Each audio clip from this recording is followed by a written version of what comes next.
Breaking right now, duplicitous, dastardly traitor Prince Harry is planning a sequel to his autobiography Spare, according to the Sun newspaper. And let me just say, Prince Harry, I want you to spare us. All right, let's unpack this circus, because there's a lot going on here, and the drama is off the charts. We've got Prince Harry reportedly plotting Spare 2, the sequel nobody asked for, which, if you believe Palace Whispers, could be even juicier and nastier than the first. No one wants a second bombshell book full of lies.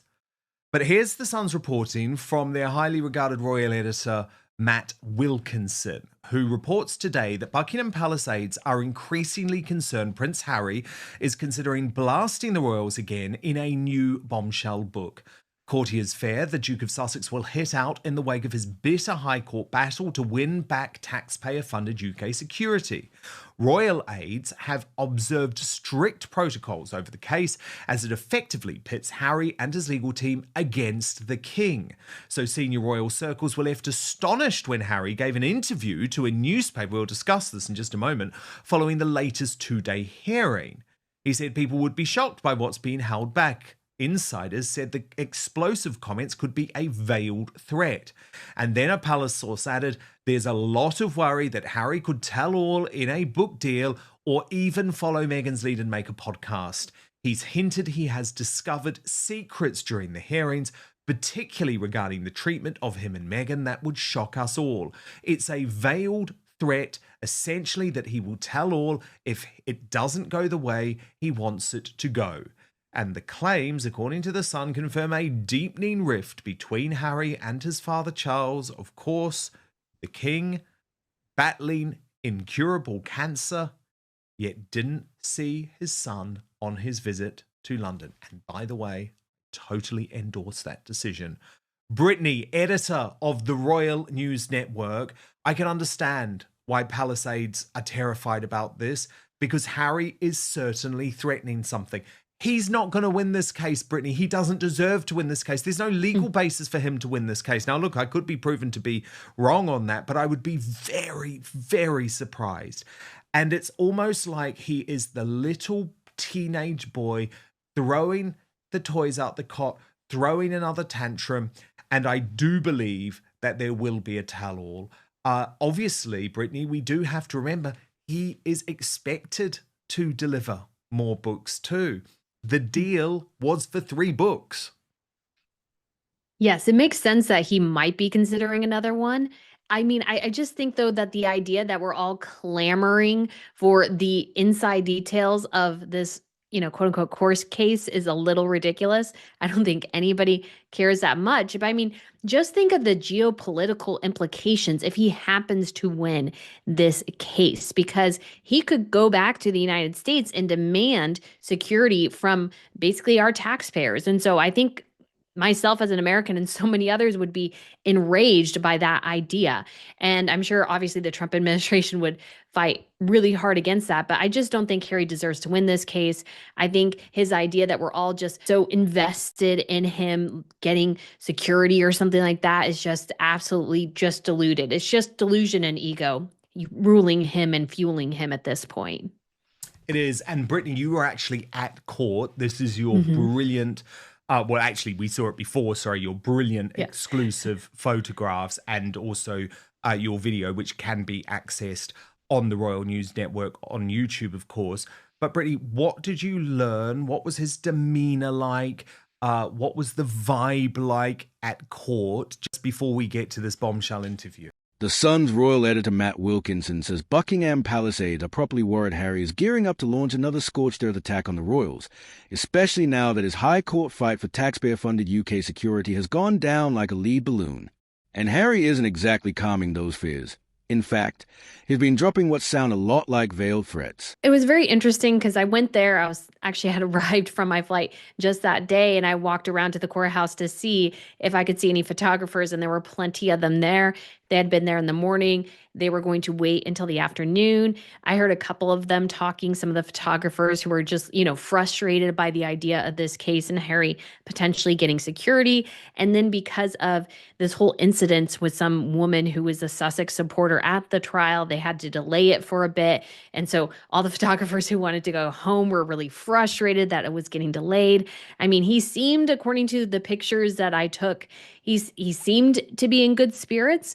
But what's really interesting too is that right before he left, within about a span of about, I want to say 15 to 30 seconds, a camera crew left. So a guy with a big camera and another journalist, clearly. And I imagine they had been interviewing Harry because they left just right before him, and they usually kind of close off anything that's sort of not related to this, person that they are trying to protect, to be honest. And so I thought that was a little odd. I imagine they chatted with him. Or he might already be filming, Brittany, Yes. maybe for his own project. I mean, can we talk about this interview with the Daily Telegraph? Because it's totally batshit, it's totally delusional, it's totally bonkers.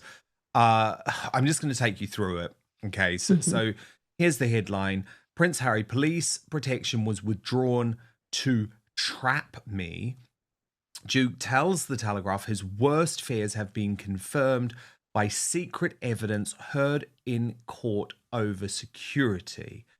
Then the article reports the Duke of Sussex believes his police protection was withdrawn in an effort to prevent him and Meghan, Duchess of Sussex, from leaving Britain to start a new life. Speaking to the Telegraph, the Duke described the moment he was told of the decision as, quote, difficult to swallow, having previously hinted that it was at the heart of the rift with his father, the King. He suggested he would find it hard to forgive his treatment, adding that his worst fears have been confirmed by secret evidence he had heard in court. The Duke believes his taxpayer-funded security was removed in a failed attempt to force him and Meghan to stay in Britain after he announced that they were stepping back from public duties and moving to the US.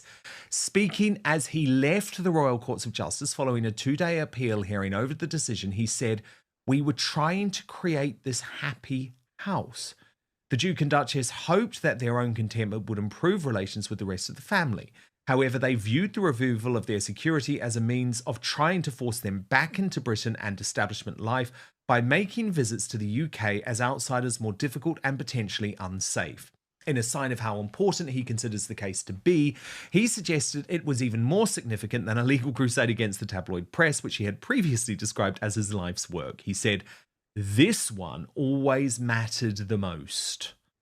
Now, Brittany, okay, I don't even know where to start here. I do not even know where to start. There's more conspiratorial stuff, which I'll get to in just a second, but can I just say, as the guy who broke the news of Megxit, who was reporting accurately on that story from within the royal family, from the moment Harry and Meghan decided to go, every senior member of the family, every single courtier warned Harry, this is a consequence of Megxit.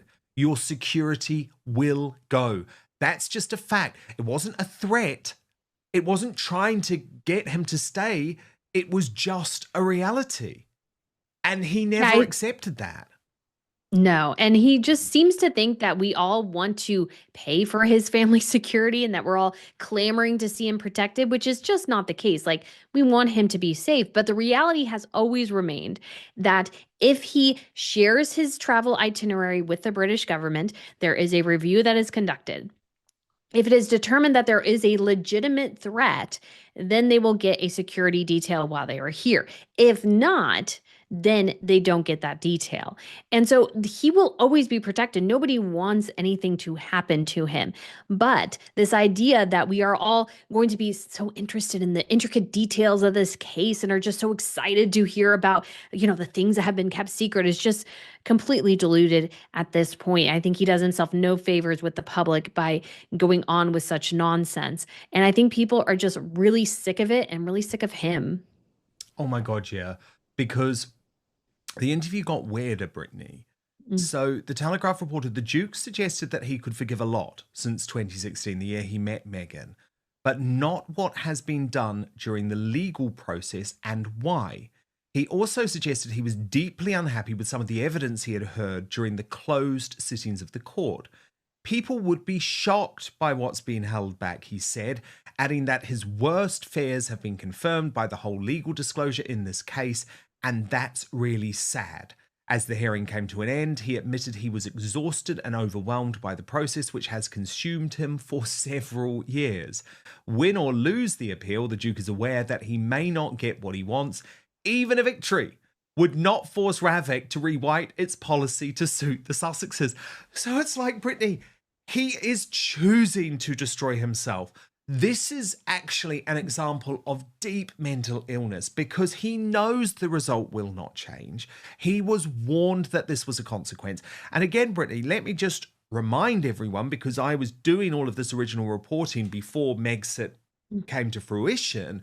This was one of the reasons, Brittany, why the royal family, the establishment, who he hates so much, were looking into all of these other options for Harry and Meghan. So, for example, relocating them to Botswana or South Africa, or could he become the Governor General of Australia or New Zealand, or could he go and work and live in Canada for part of the year? Because they wanted to find a solution, Brittany, where he was still able to have security, still able to be part of the royal family. It was Harry and Meghan who turned all of that down. So he is literally rewriting history. And hanging over all of this is concern for King Charles, who's battling incurable cancer. He's still working flat out, even traveling to Italy to meet the Pope. But photos have sparked fresh worries about how much the illness is taking out of him. Some royal watchers think it's time to share more duties with younger family members. He is. And it also seemed interesting, too, that all of a sudden it seemed more likely that he was going to not pay for this, that if he got the security, that he was going to make the taxpayers pay, which he initially said he wasn't going to do. But this whole idea is that, yes, decisions have consequences. And he sounds wildly childish and immature to think that he could just leave everything behind, and then he could take all the benefits of being a working royal with him. And that's just simply not how it works. And at some point, reality had to kick in. And unfortunately, Harry's not liking reality too much at this point. But it's hard for the British government to justify paying for this. Harry offers no benefits to the British people at this point because he's not a working royal. And the only working royals who get full-time 24/7 security are their majesties and the Waleses. Harry, I think, unfortunately, he got a really big ego because he was number one in the popularity polls for a while. Like, he actually unseated the Queen and stuff.